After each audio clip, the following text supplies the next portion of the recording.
现在欢迎您来到高白手世界。 이번 영상은 지난번에 이어 올해 3월부터 7월까지 월간 중앙에 실린 전병서의 중국 경제 다시 보기라는 글에 대한 저의 의견입니다. 5월 17일 중국 창업자 마오쩌둥은 자본론을 읽어봤을까? 2021년 9월 중국 건설사 중 자산 규모 1위, 2021년 기준 포천 글로벌 500대 기업 중 122위를 기록한 헝다 부동산이 부도를 맞았다. 서방 세계에서는 헝다 사태를 계기로 중국이 부동산 붕괴에 이어 경제 정체가 위기에 빠질 것이라 예측이 넘쳐났다. 하지만 현재까지 부동산 때문에 중국 경제가 위기에 빠졌다는 얘기는 들리지 않는다. 제가 본 글 중에 중국 경제를 가장 긍정적으로 표현하고 있는 것 같습니다. 위안화 가치가 이렇게 폭락하고 있는데 경제 위기가 아닌가요? 중국 최대 부동산 개발 기업 중 하나인 컨트리 가든은 올해 상반기에만 450억에서 550억 위안의 손실을 냈으며 지난 7일에는 채권이자 2250만 달러조차 지불하지 못했습니다. 중국에서 손꼽히는 건설 기업이 300억 원도 없는 겁니다.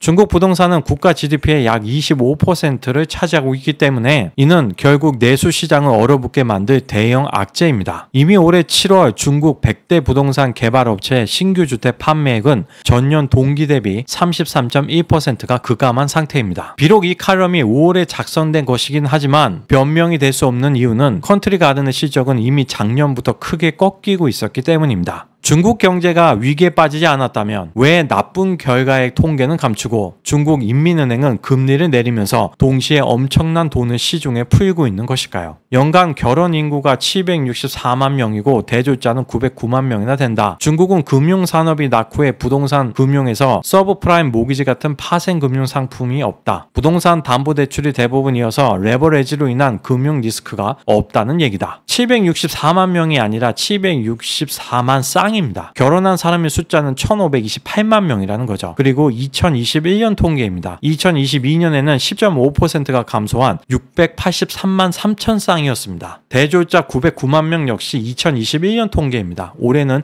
1158만 명이었습니다. 물론 중국의 금융이 낙후되어서 다양한 파생 상품이 없는 건 사실입니다. 하지만 집값 하락에 따른 리스크는 분명히 존재합니다. 그리고 지금 하락하는 중이죠. 6월 17일 중국 위기론의 단골 메뉴 금융위기설 진단. 중국의 기업 부채 비율은 158%로 주요 7개국 평균보다 높고 프랑스보다는 낮다. 중국 민간 중소기업은 담보가 부족해 항상 자금난을 겪지만 국유 대기업은 언제든지 은행에서 사실상 무한대의 자금을 대출받다 보니 국가 전체 기업 부채 비율이 158%대로 높아질 수밖에 없다. 실제로 중국의 기업 총 부채 비율 158% 중 60%인 95%는 국유 기업이 받아간 대출이다. 이는 실질적으로 부도가 날 수 없는 국채와 유사한 수준의 대출이다. 국유 기업이 부도가 날 수 없다고 생각한다는 게 저로서는 좀 놀라운데 국가도 부도가 나는데 왜 국유 기업이 부도가 날 수 없다고 하는 걸까요? 중국이 미국 같은 기축통화국이라서 돈 필요하면 막 찍어낼 수 있는 국가인가요? 중국의 국유 대기업이 언제든지 은행에서 무한대의 자금을 대출받을 수 있다는 건 기업 운용을 굉장히 방만하게 하고 있다는 거죠. 향후 중국 국유 기업발 심각한 부실 문제가 발생할 수 있다는 것입니다. 기업의 부채 비율 158% 중 95%를 국유 기업이 받아갔다면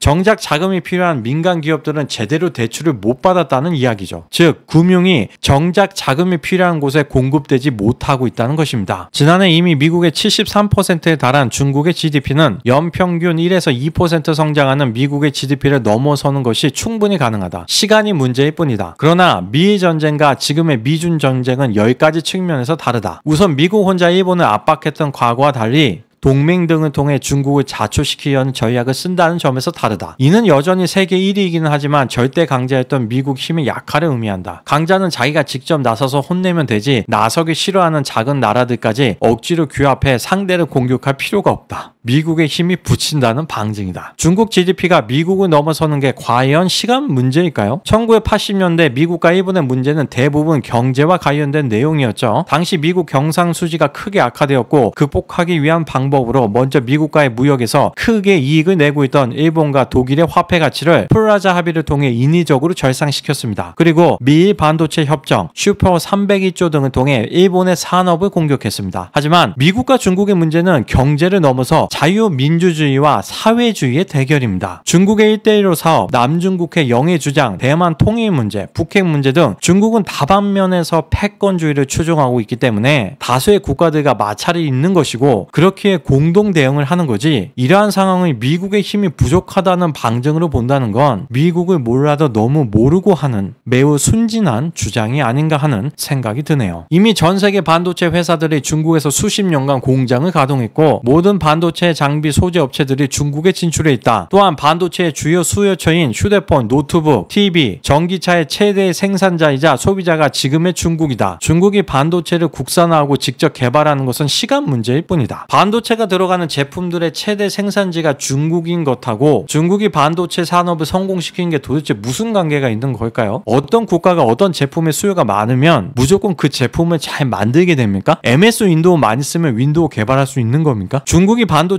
국산화하는 게 시간 문제라고 하는데 요즘 플래그십 스마트폰 AP는 보통 5나노 공정에서 만들지 않나요? 하지만 중국은 지금 14나노 공정조차 제대로 생산 못하고 있지 않습니까? 반도체 수입을 못하면 고성능의 스마트폰 하나 못 만드는 게 지금 중국의 현실인데 중국이 반도체를 직접 개발하는 것이 시간 문제인가요? 전 세계 반도체 회사들이 중국에서 수십 년 공장을 가동했다고 하는데 삼성전자하고 SK하이닉스도 비교적 단순한 메모리 반도체 공장만 있죠. 누가 중국에서 최첨단 반도체를 생산합니까? ASML이 중국에서 EUV 노광기라도 만드나요? 7월 17일 한국 산업의 대중 수출 의존도 이대로 괜찮나? 2000년 이후 지난 5월까지 한국의 대중 누적 무역 흑자액은 6,754억 달러다. 같은 기간 대미 무역 흑자액은 3,515억 달러고 대인 무역 적자 규모는 5,502억 달러다. 대일 만성 무역 적자는 당연시하는 반면 대중 무역 수지는 2022년 10월 이후 8개월 연속 적자 수준인데도 호들갑이다. 적자 났다고 호들갑을 떠는 게 아니고 그동안 한국의 무역 구조를 보면 일본으로부터 소부장을 수입한 후 주로 중간재를 만들어 중국에 수출하는 구조였잖아요. 그래서 한국은 일본에는 항상 적자, 중국에는 흑자 구조를 유지했었는데 이제 중국의 기술 경쟁력이 올라가면서 더 이상 한국 제품을 사지 않으니 대중 적자가 나기 시작한 거죠. 중국에 팔 물건은 점점 없어지는데 우리는 중국으로부터 계속 원료와 자원을 수입해야 하니까요. 이러한 변화는 그동안 수십 년 동안 유지되었던 한국의 무역 구조가 큰 도전에 직면하게 된 것이고 그래서 많은 관심이 쏠린 거죠. 그걸 호들갑이라고 표현하는 게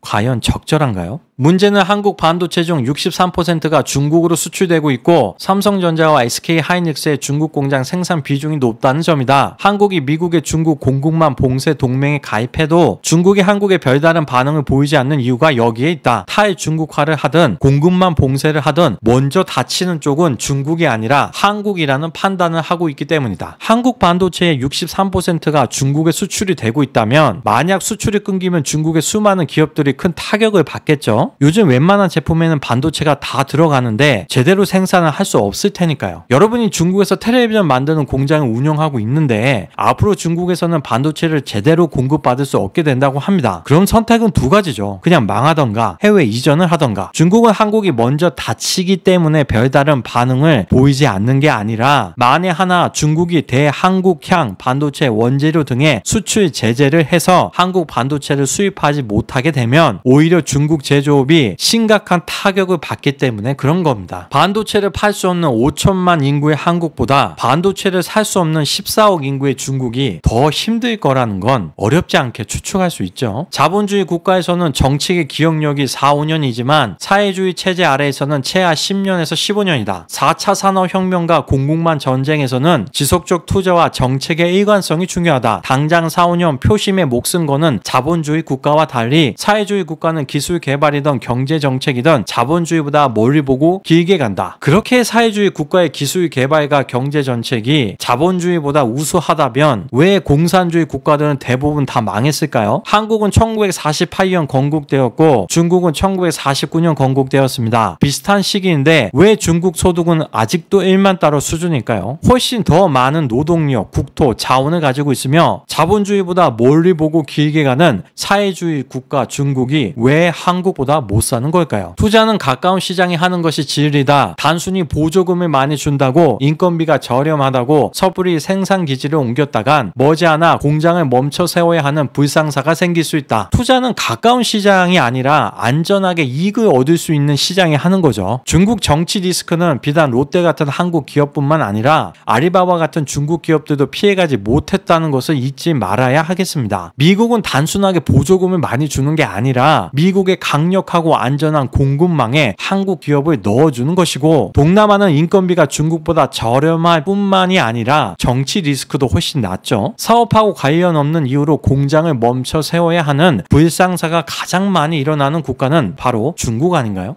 한국은 늑대는 가까이에 있고 늑대와 앙숙인 독수리는 멀리 있는 상황이다. 제조업이라는 초원을 점령해버린 늑대를 독수리가 쫓아내기는 어렵다. 독수리는 한국의 늑대의 초원에서 발을 빼라고 강요하지만 한번 빠져나오면 다시 늑대를 잡을 기회조차 사라진다. 중국이 점령한 제조업 초원은 저부가가치 산업들 위주입니다. 굳이 미국이 그 초원에서 중국을 쫓아낼 필요는 전혀 없습니다. 단지 고부가가치 제조업의 초원으로 못 들어오게 기술 봉쇄만 하면 됩니다.